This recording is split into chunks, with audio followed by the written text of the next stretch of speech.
السلام عليكم ورحمة الله وبركاته. إن الحمد لله نحمده ونستعينه ونستغفره ونعوذ بالله من شرور أنفسنا ومن سيئات أعمالنا.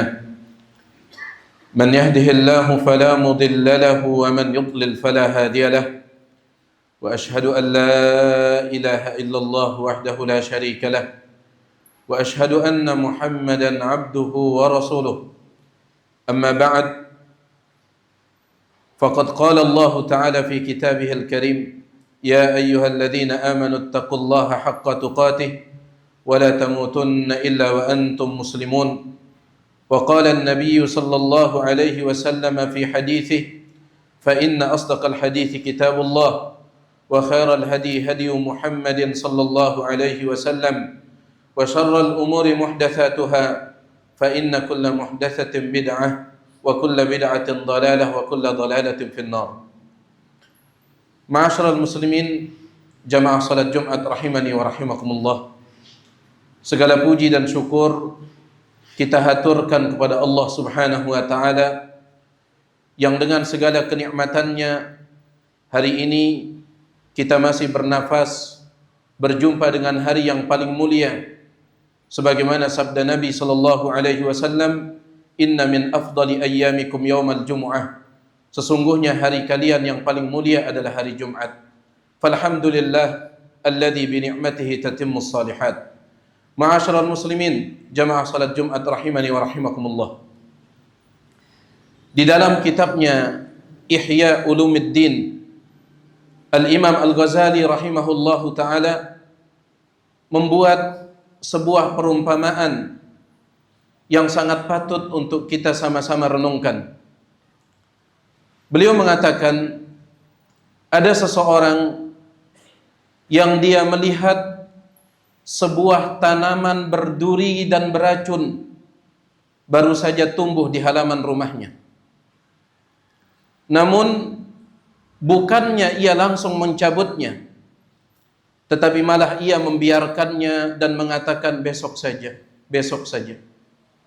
Padahal kalau seandainya dia cabut tanaman berduri dan beracun itu saat itu juga, maka tentu sangat mudah sekali untuk dia cabut. Kenapa? Masih kecil, baru tumbuh. Maka hari berganti hari, minggu berganti minggu, bulan berganti bulan, tahun berganti tahun. Ternyata tanaman berduri dan beracun itu batangnya semakin kuat, menjulang tinggi. Begitu pula dengan dahan-dahannya, ranting-rantingnya semakin banyak, ya, menjulur ke sana kemari. Di saat yang sama, laki-laki tersebut seiring dengan perjalanan waktu, tubuhnya semakin melemah. Dia sudah menjadi seorang kakek. Tangannya sudah tidak kuat lagi untuk mengangkat kapak, apalagi untuk mengayunkannya menebang pohon yang berduri dan beracun itu. Kekuatan pohon itu sudah mengalahkan kekuatan fisiknya. Dia sudah mulai lemah. Pada saat itu pun dia menyesal. Kenapa dahulu dia biarkan pohon yang berbahaya ini atau tanaman yang berbahaya ini? Kenapa dulu dia tidak langsung cabut ketika masih kecil? Yang sekarang dia sudah besar dan dia tidak ada kekuatan untuk menghilangkannya. Ma'asyiral muslimin, jamaah salat Jumat rahimani wa rahimakumullah. Al-Imam Al-Ghazali mengatakan ini adalah perumpamaan antara kita dengan dosa-dosa kita. Perumpamaan antara kita dengan dosa-dosa kita. Semua kita tahu bahwasanya kita sebagai manusia ini penuh dengan dosa.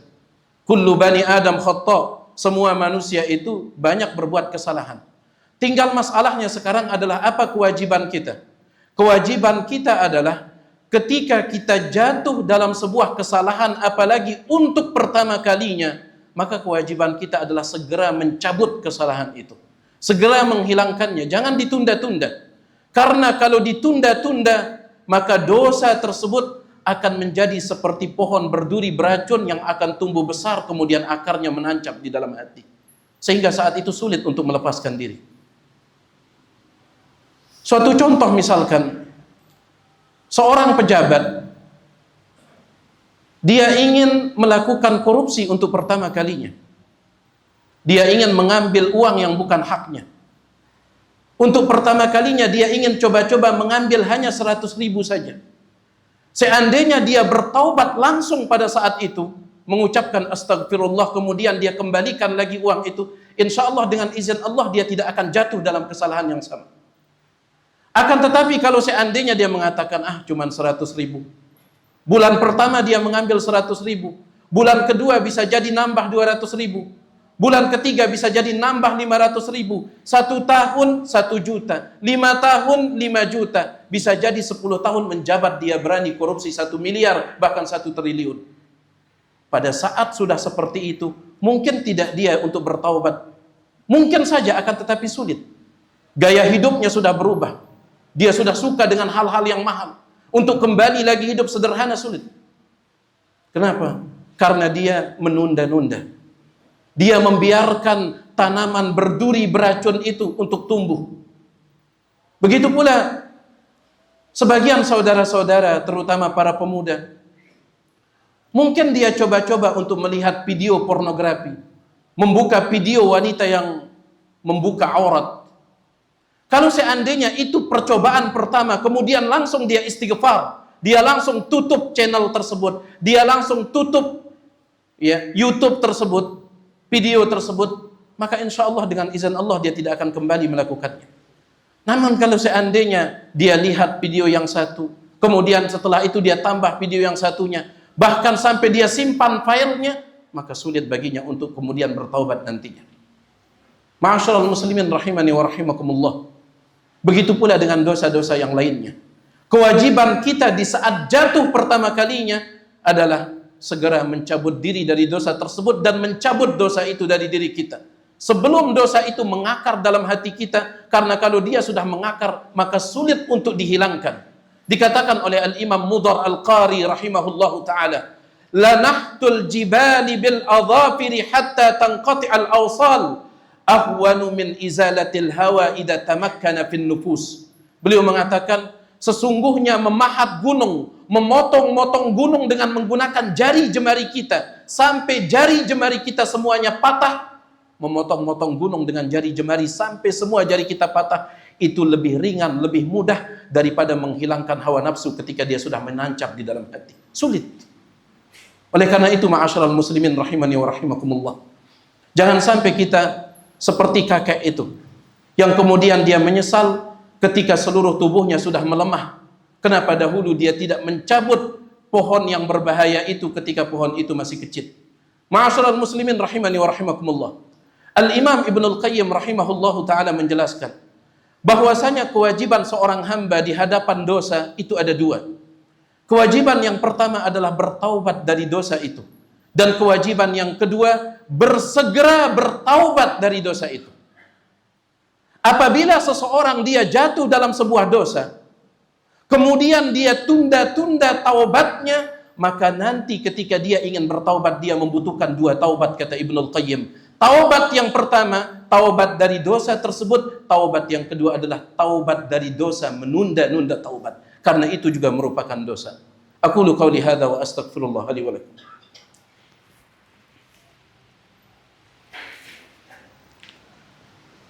Alhamdulillahi rabbil alamin. Wassalatu wassalamu ala ashrafil anbiya'i wal mursalin, nabiyyina Muhammadin wa ala alihi wa sahbihi ajma'in. Ma'asyiral muslimin rahimani wa rahimakumullah. Waktu terus berlalu dan umur kita terus berkurang. Begitu pula dengan sisa dari jatah umur kita semakin terbatas. Maka jangan sampai kita menunda-nunda taubat. Memang betul, para ulama mengatakan tidak ada sebenarnya kata terlambat di dalam bertaubat. Betul, tidak ada. Karena Allah subhanahu wa ta'ala tidak akan pernah menutup pintu taubat sampai belum datang dua keadaan.